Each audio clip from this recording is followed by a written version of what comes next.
Hola Julia, buenas tardes. Pues muchas gracias por acompañarnos en esta transmisión del Día Mundial de la Alimentación desde Regeneración Internacional y otra serie de organizaciones. Pues yo quiero presentarte con la gente que está escuchando. Fuiste abogada de la demanda colectiva contra el maíz genéticamente modificado. Vas a ser secretaria de Medio Ambiente de la Ciudad de México, una mujer joven, feminista, ambientalista, abogada restaurativa y analista política, y pues eres licenciada en Derecho por la UNAM, nuestra alma mater. También formaste parte del movimiento Sin Maíz No Hay País y trabajaste en el litigio estratégico del Sindicato Independiente de Trabajadores Agrícolas en San Quintín, Baja California, y bueno, pues una larga experiencia también en la defensa de la biodiversidad, de la milpa, del maíz. Y bueno, pues felicidades Julia, qué gusto nos da que personas como tú, pues con todo este conocimiento y compromiso, se hagan cargo de las políticas públicas. Y pues yo quisiera preguntarte, Julia, como abogada, activista social y ahora como próxima secretaria de Medio Ambiente en la Ciudad de México, ¿cuáles son los principales retos para la defensa de la biodiversidad en México, que pues está reflejada sobre todo en la milpa, los maíces nativos y pues muchas otras semillas y alimentos de los cuales somos centros de origen? Hola, Merce, pues gracias a ustedes, al contrario, por la invitación. Estoy muy contenta de estar aquí. Muchísimas gracias por la presentación también. Pues decirles, hay varios retos. Bueno, primero arrancaría por decir que a lo mejor hay quien piense que hablar de la Ciudad de México y estas problemáticas, estos retos que planteas, no, es un poco fuera de lugar, porque la Ciudad de México sabemos que es una de las grandes metrópolis del mundo, pero yo quisiera decirles, para quienes no lo sepan, que la Ciudad de México tiene casi el 60% de su territorio, es decir, más de la mitad del territorio de la Ciudad de México, de la capital del país, es territorio del suelo de conservación. Eso es una categoría que además ya está reconocida en la Constitución de la Ciudad de México. Hay una distinción entre el suelo urbano y el suelo de conservación, y esto coloca en un particular, en una particular característica de la capital del país. Y además de este suelo de conservación, una buena parte del suelo de conservación, y hacia allá voy, es milpa o es maizal, ¿no? Dependiendo a qué altura se encuentre la siembra de maíces. Hay zonas donde hay varias combinaciones y hay zonas donde no hay tantas combinaciones de milpa, pero sí, el sistema maíz, digamos, sigue vigente en la Ciudad de México, se sigue sembrando, se sigue cosechando, se sigue piscando, se sigue comiendo, y hay una buena parte de productores y productoras que se dedican a la siembra de la milpa o del maizal en la ciudad. Entonces, en ese contexto, solo quería no dejar de ubicar que a pesar de que hablamos de la Ciudad de México, hablamos de una ciudad rural muy importante, ¿no? Que tiene una parte rural muy, muy importante.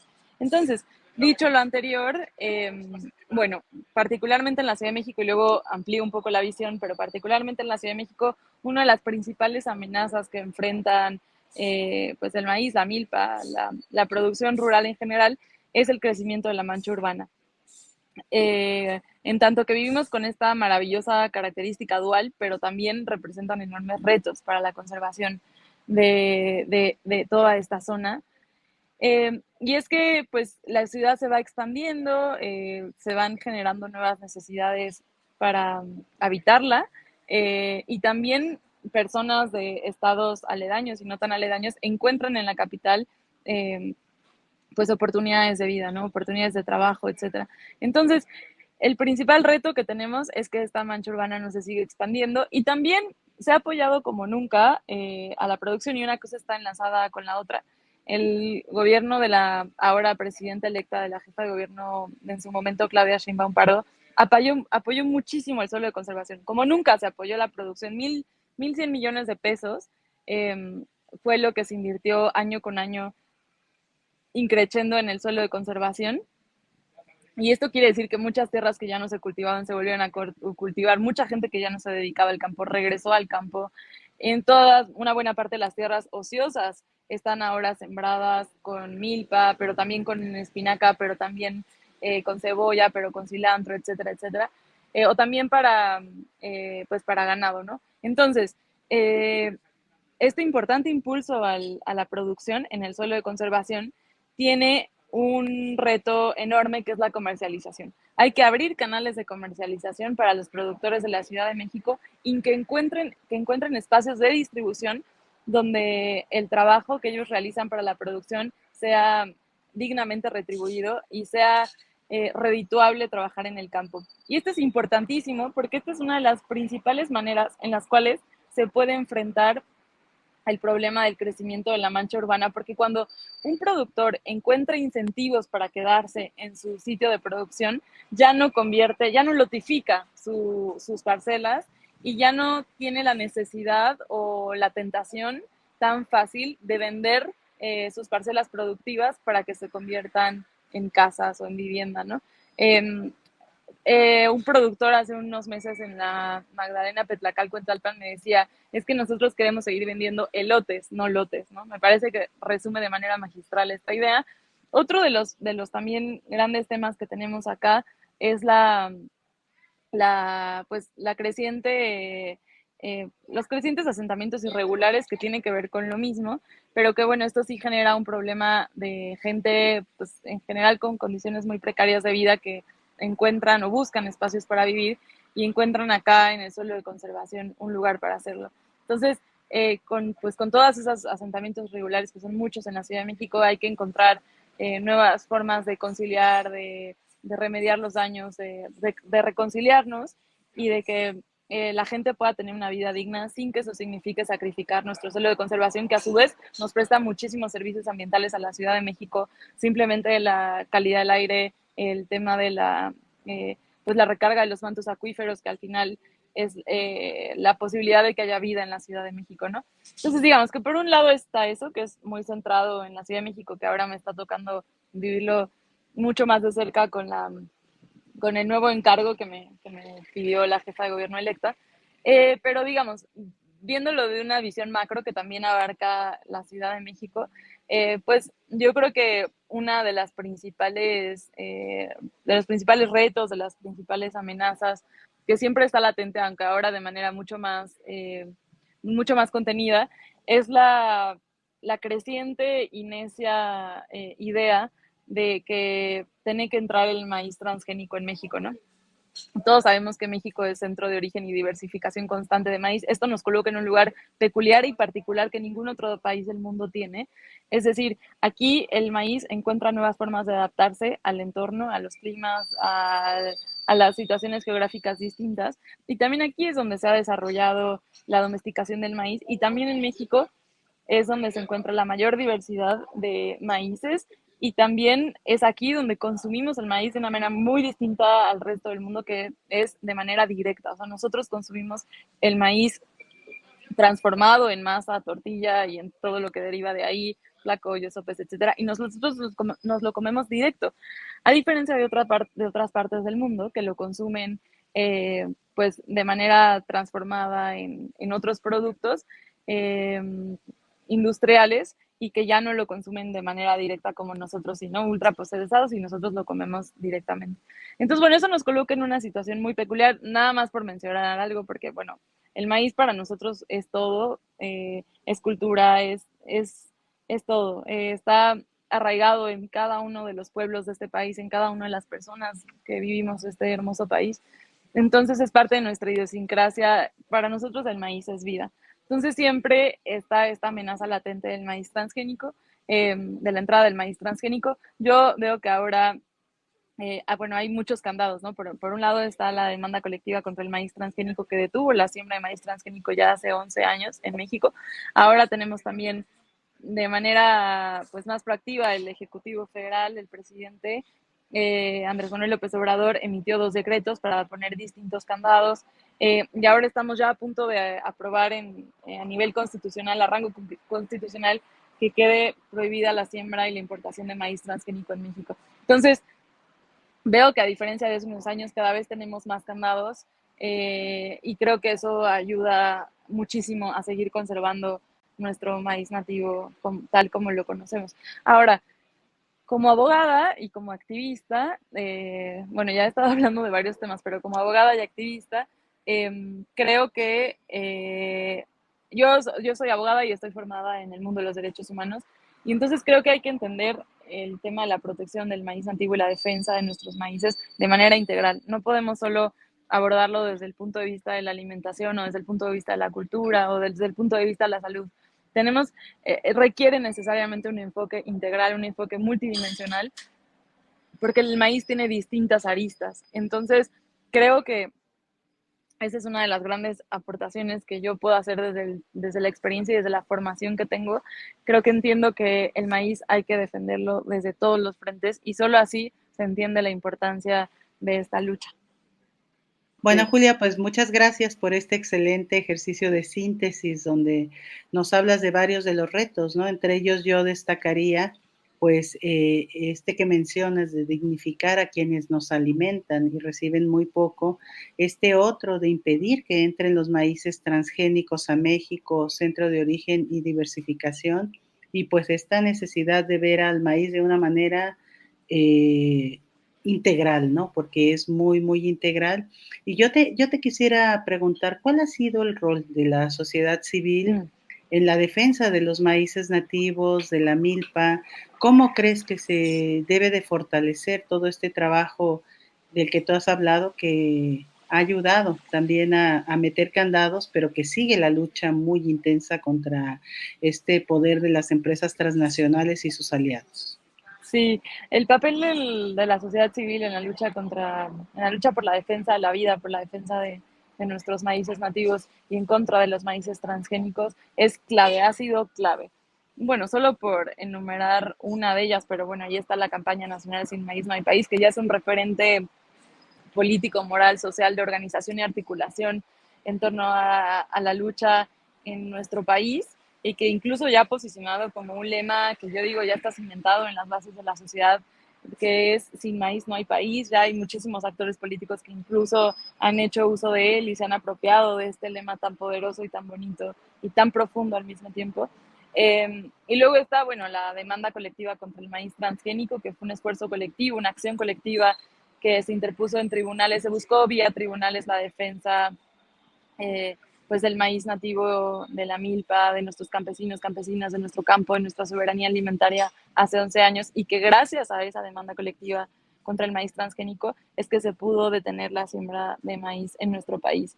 Entonces es, solo por poner un par de ejemplos, aunque hay muchos esfuerzos más, pero es importantísima, ha sido clave, ha sido fundamental. O sea, sin la sociedad civil, simplemente hoy estaríamos absolutamente contaminados de maíces transgénicos.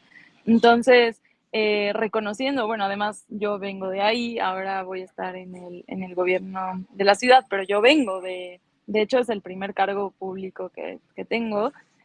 Yo vengo de la lucha de la sociedad civil, entonces sé perfectamente, conozco su importancia, la respeto, la honro y la vamos a impulsar con todo. Yo creo que tienen que haber un diálogo fraterno, así, un diálogo entrecruzado, una mancuerna entre sociedad civil y gobierno.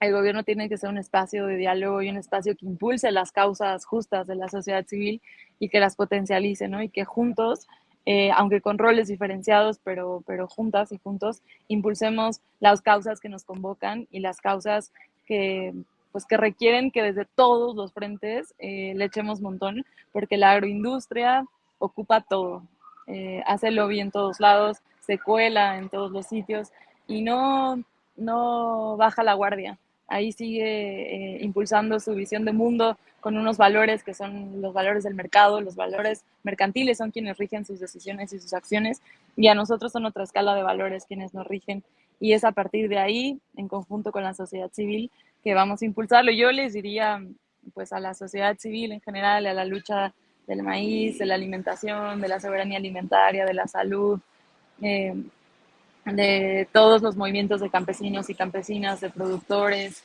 de las redes alimentarias alternativas, que llegamos todas y todos.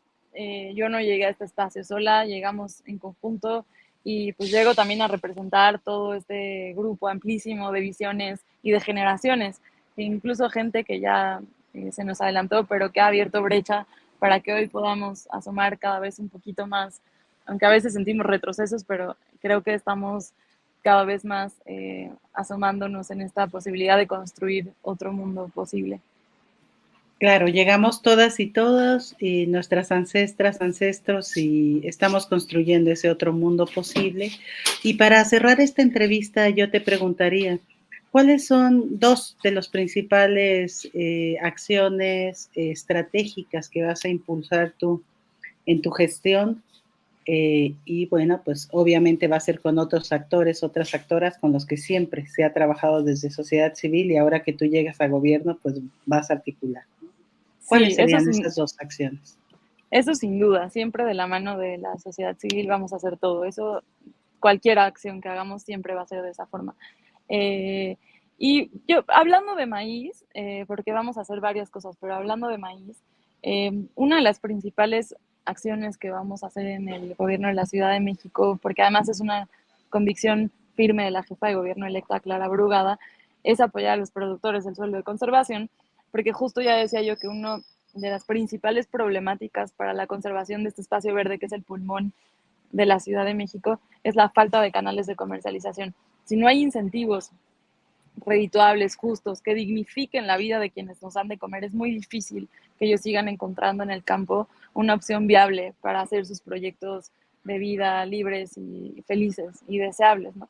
Entonces, vamos a poner todo nuestro empeño, toda nuestra energía, todo nuestro conocimiento, todo lo que esté en nuestras manos para abrir canales de comercialización para los productores de pequeña escala de la Ciudad de México y vamos a pues abrir mercados, tianguis, a encontrar espacios en donde podamos, en restaurantes, en mercados fijos, en la central de abastos, todo, cualquier espacio que se pueda para generar ingresos justos para los pequeños productores de la Ciudad de México.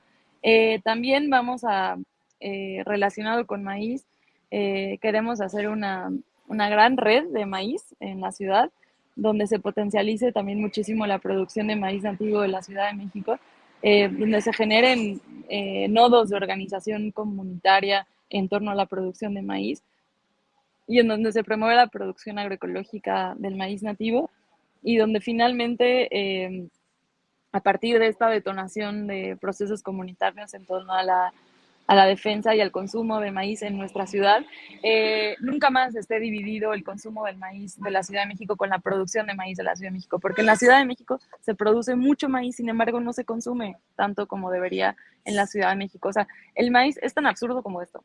Las tortillerías, o sea, las tortillas que comemos en la Ciudad de México están hechas con harina de maíz, probablemente de maíces que vienen de Sinaloa o del norte del país, cuando tenemos maíces que se producen en la Ciudad de México y que no se consumen en la Ciudad de México y estamos teniendo un problema de contención de la mancha urbana porque los productores no encuentran incentivos para seguir produciendo. Entonces, una cosa que tenemos que hacer sí o sí es que el maíz que se produce en la Ciudad de México se coma en la Ciudad de México y además esto garantiza que la gente de la Ciudad de México empiece a comer buena tortilla, que es la tortilla nixtamalizada de maíz nativo. Vamos a hacer muchas cosas más. El tema de los asentamientos irregulares, que también es un tema muy complejo que implica una resolución multidimensional integral, el tema del bosque de agua. Pero bueno, quisiera solo dejar bosquejadas estas dos ideas que estamos todavía trabajando, estamos todavía desarrollando el plan de trabajo. Nosotros entraremos con la posesión de la jefa de gobierno hasta el 5 de octubre. Seguimos trabajando en los presupuestos y afinando los proyectos prioritarios, etcétera, pero por supuesto que va a haber algo de esto en el plan de gobierno. Pues excelentes iniciativas, Julia. Qué bueno que llegan funcionarias, servidoras públicas como tú, con toda una trayectoria ya en la defensa del maíz, en la comercialización de una manera justa, cercana con las personas, acercar a las personas a todas estas comunidades campesinas, como dices, en la Ciudad de México, que nos alimentan, que defienden día a día la soberanía, la milpa y los maíces. Muchísimas gracias, Julia, muchas felicidades y bueno, pues de estas funcionarias públicas queremos más y qué bueno que llegas tú y que, como tú dices, contigo llegamos todas y llegamos todos. Muchas gracias, Julia. Gracias a ti, Merce. Un abrazo enorme. Igualmente, gracias.